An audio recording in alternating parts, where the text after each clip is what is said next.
Hey guys, Anthony here. Tonight's video is a presentation that I gave about a year ago at my local CERT class. They asked me to present my everyday carry bag, and at the time my go bag was a Rush 24, the Rush 24 Molly bag.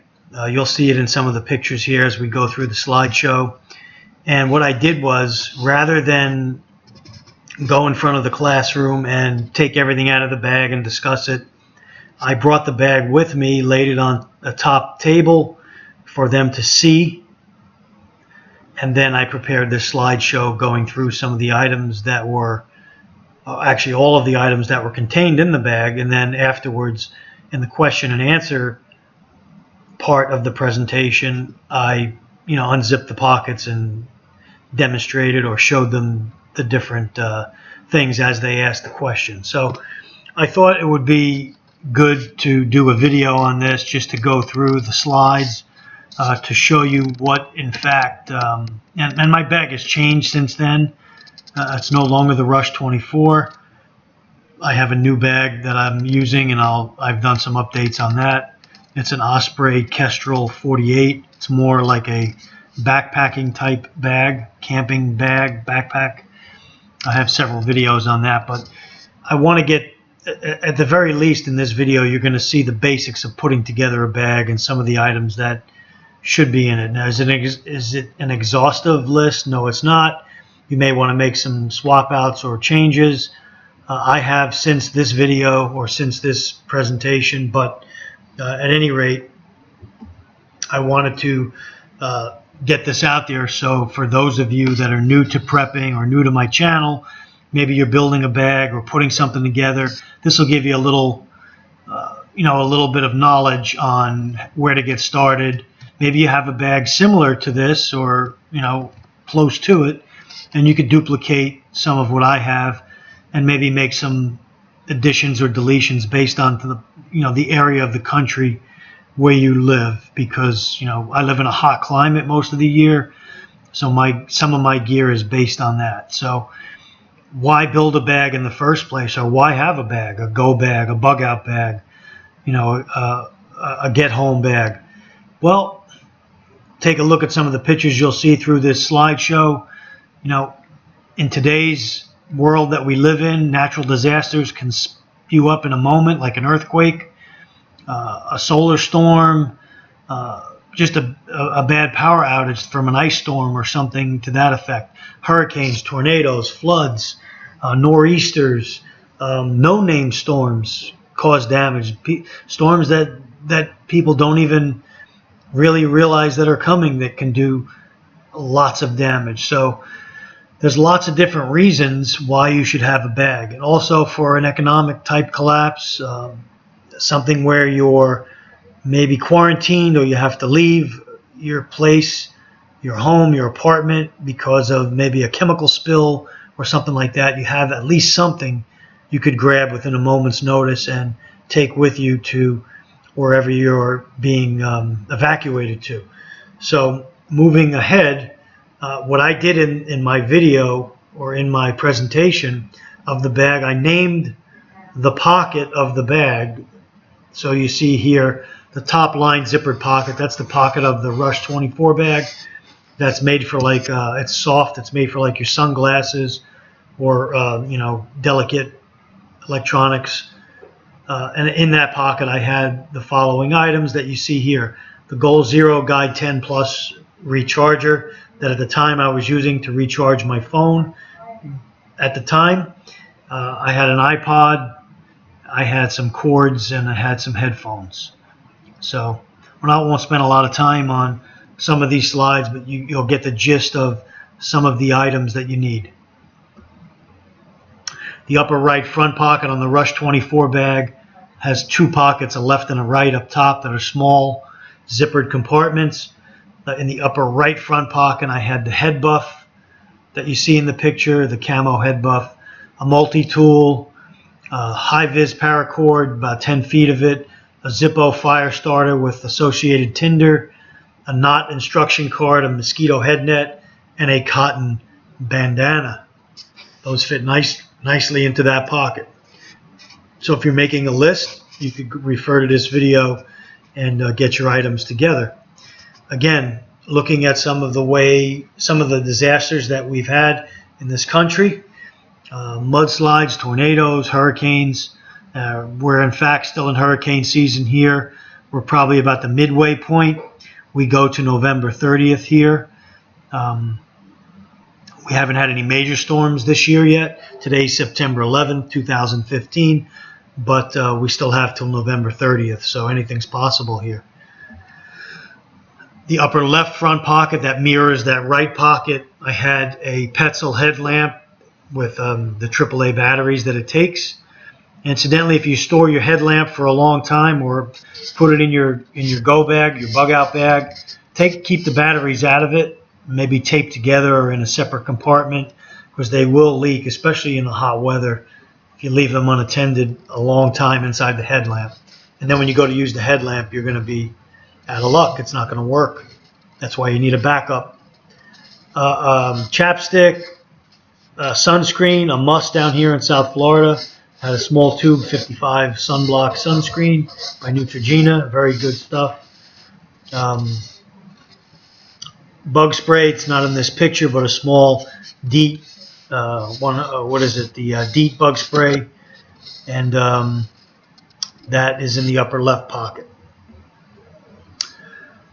On the side of the bag at the bottom of this picture, of this slide, you'll see the sunglass holder that I had mollied onto the bag with a pair of 511 sunglasses and a pair of reading glasses that are not in this picture, but that were in there as well. Spare reading glasses, very important. A signal light, just a regular bike signal light that can blink or just reflect or just stay on a single mode. Again, that runs on batteries too, so be careful how long you store the batteries in it. The left side attached pouch on the other side of the bag, and you see in the top picture here, I had a Molly pouch by 511. It's more like a dump pouch, like a medium dump pouch, and I had that mollied onto the side of the bag. And in that pouch, I had the Pathfinder School 32-ounce stainless steel wide mouth water bottle. That's the first generation one, with the accompanying 20-ounce stainless steel cup. And with those two, the bottle and the cup there, I could use for cooking. Could use either one in the fire to cook with. Stainless steel setup like this or something similar is very important to have in your kit, and not just a Nalgene plastic bottle. You can't really cook out of a plastic bottle. So this serves both purposes, the stainless steel bottle. Next slide, again, some different, and when I did this presentation, it was to the CERT group, so CERT responds to different disasters or gets mobilized for different reasons, and this was to stir the people in the crowd or in the class, to get them thinking, to get them feeling, and to get them to act, because you'd be surprised how many of them in the class had no bags at all of their own other than their CERT bag, which is for other people. They didn't have a bag for themselves, and they were really interested in this presentation. And so I hope it sparks some interest here on YouTube as well for some newer people putting together bags. Again, in the Rush 24 bag, there's a hydration area that I had stuffed in there, several items. One of them was a good heavy-duty pair of work gloves. The pair here you could get in like Home Depot. They're nothing fancy, but they're just good, sturdy, heavy work gloves. You don't want to be cutting your hands up in a disaster situation and getting cuts when you can't get quick medical attention. You could lead to very bad infection. So a good pair of work gloves is important.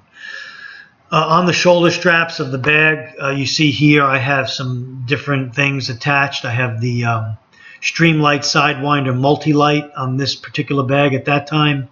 I had my handheld Woshin 2-meter and 70-centimeter ham radio that was pre-programmed to the local repeaters. And then I had a waterproof two-way submersible marine grade radio with weather, with Coast Guard, with the FRS and GMRS walkie-talkie type channels. And that radio, in fact, I have some videos on it. It's a submersible radio, so it's waterproof. Again, part of the bug out bag. Okay, now we're getting into some of the main pockets. The front main cargo pocket of the pouch, which would be if you were, where you keep your pens and all that kind of stuff.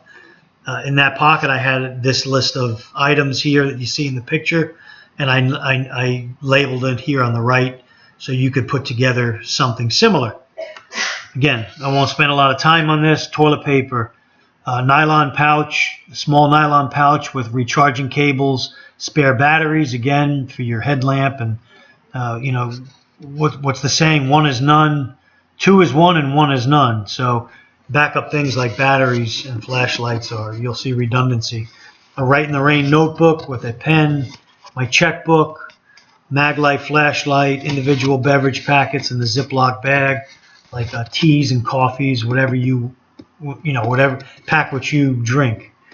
Assorted pens, pencils, Sharpies, you need those. A small ruled notepad, a rescue knife. That's a Spyderco Harpy rescue knife, very good knife. An Under Armour skull cap. Again, you don't have to go real expensive. A lot of this was stuff that I had around the house when I built the bag. A rain poncho, Under Armour fleece cap. Again, covering your head is important, not only not getting sun or weather on it, but maybe to keep the bugs off it as well. So multiple fleece caps in my bag. Number 12, Bear Grylls Gerber survival pouch. And you can see that online. That has different survival items in it within itself. Stormproof matches. I had some money in cash. I had a calculator. I forget the reason why I had the calculator in there, but I did have a calculator. No, not necessary for survival, but I had it in there for a reason. A signal bandana on the left in the picture, that high-vis orange bandana can be used for lots of things, one of them signaling when you want to get rescued. Any medications, a boonie hat I had there for if it was raining. I had a map of the area which I live, map of Florida. I had all the state park phone numbers and names and addresses in there. So if I had to go to a state park or walk to a state park, I had a listing. And I had a neck knife, fixed blade neck knife. Again, get you thinking, get you feeling, and get you acting. Get your bag built. Pictures like this hopefully will stir you to do that. Again, next pocket, the left side, those are the long pockets on the Rush 24. Again, I had the 50 feet of paracord, the Bear Grylls Gerber survival knife, which I still have. That's in my van right now. More toilet paper, and then a homemade soap tin, or like an Altoid type tin that I put together, that you could put together. You could see most of the items in there right now. A small little folding knife, a Bic lighter, a fire steel, a little button flashlight, pencil. Underneath there, some Band-Aids and bandages and tinder material. And the lid is a Ranger band that holds it all together. And then one of those little wire saws, inside the lid. So in that little survival kit, can definitely go a long way and doesn't take up a lot of room. The opposite front long pocket, a platypus folding water bottle. Again, water collection, very important. So multiple bottles needed, or types of collection devices for water. Small plastic shovel, again, self-explanatory. A life straw, which is a very good product, or something similar that you could just bend down and sip water if you had to, if you're on the run.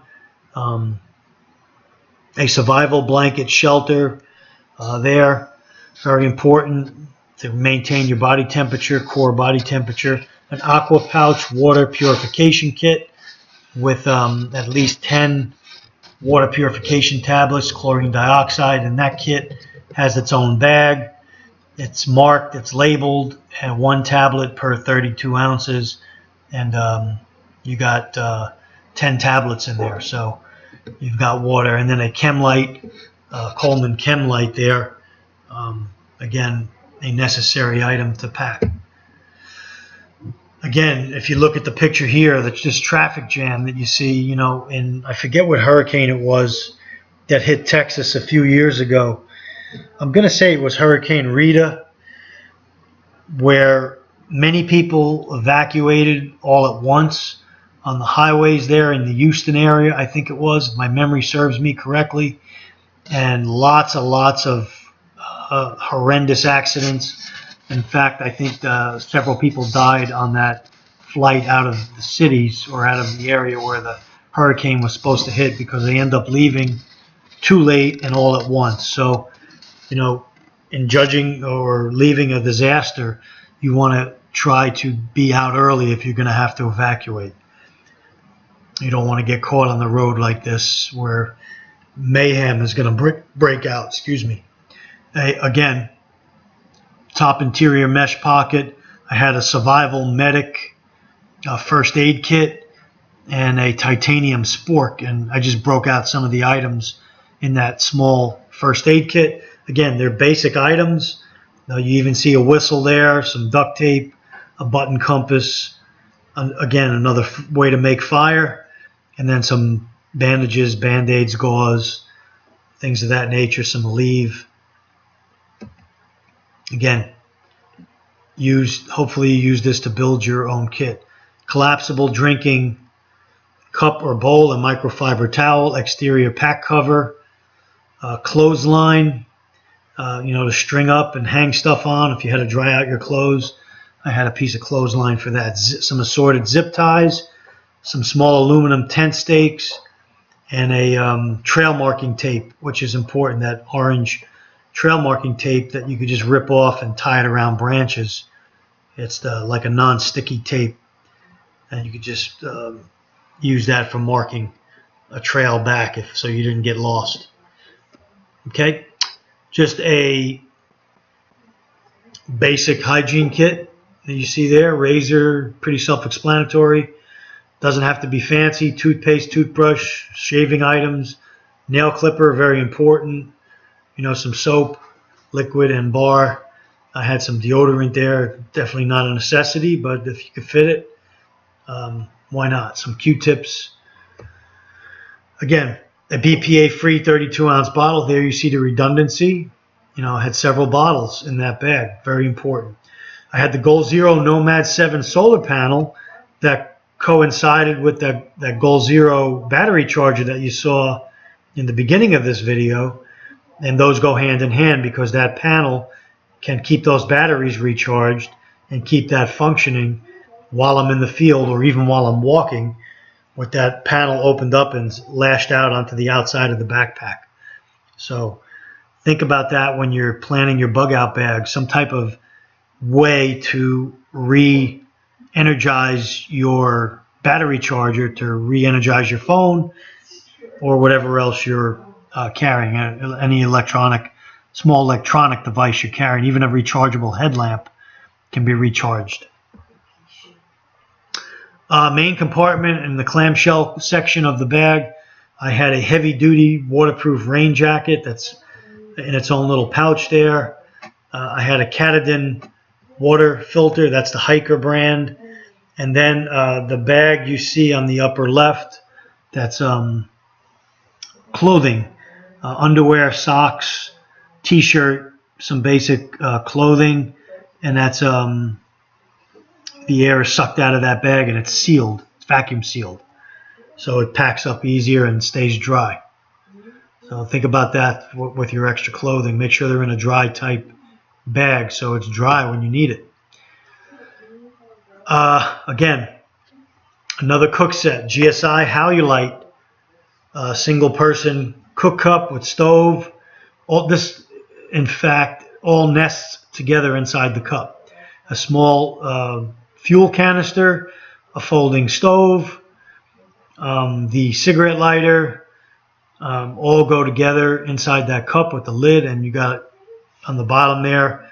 It shows you the cup with the lid on it, and your stove and everything is inside. So that's a little personal cook kit right there, and doesn't cost a lot. The Soto stove is about $70 bucks, but you can get you can get those stoves for as little as 25, 30, 40 bucks that fit into that cup. So do some shopping around. I have videos on all this stuff too. A military poncho shelter system with some tent stakes, some cordage, the poncho itself, and some of those little gripper things that grip on the poncho, and you can just stake them into the ground if you're in a rush, and really set your shelter up quickly. Food items, I just showed them some basic things that I had in this bag. I didn't have a lot in this particular bag that I built. There you see some Cliff Bars, some Spams, some freeze-dried soup mix there, and then some vacuum-sealed oatmeal. There's items that you could eat pretty quickly on the fly. Again, guys, part of survival is a big part of survival is thinking things through, and think things through now before something happens. You build a go bag, a bug out bag, an emergency type bag for a reason, and it's supposed to be tailored after you and your needs. So what you just saw today is something that I put together at the time based on my needs at the time. So assess your needs, the part of the country you live in, your weather, your climate, your situation. If you're in an apartment, a house, whatever it is, are you going to carry the bag in your vehicle every day? Are you going to keep it home? When you travel, where are you going to put it? How are you going to pack it? Then you have to keep up with it. You have to check items in it like batteries and things that could run down. The food needs to be rotated. The water might need to be rotated. And so if there's perishable things in there, you might want to swap things out. One thing for another. Build it and make it. Keep tailoring it. You're never really done with your bag. It's always in flux, and you're always trying to improve it. So again, guys, I hope this video helped you. Let me know if you have any questions or comments on it. I'd appreciate some feedback.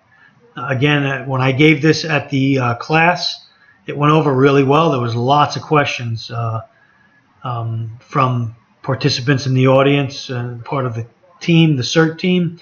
And I was taken back a little bit because many of the people lived down here in South Florida for a long time. They didn't have a personal bug out bag, and I let them know that they need to put one together. And so I think it was helpful to them. Hopefully it was helpful to you. Thanks for watching. Stay ready. Anthony, signing off.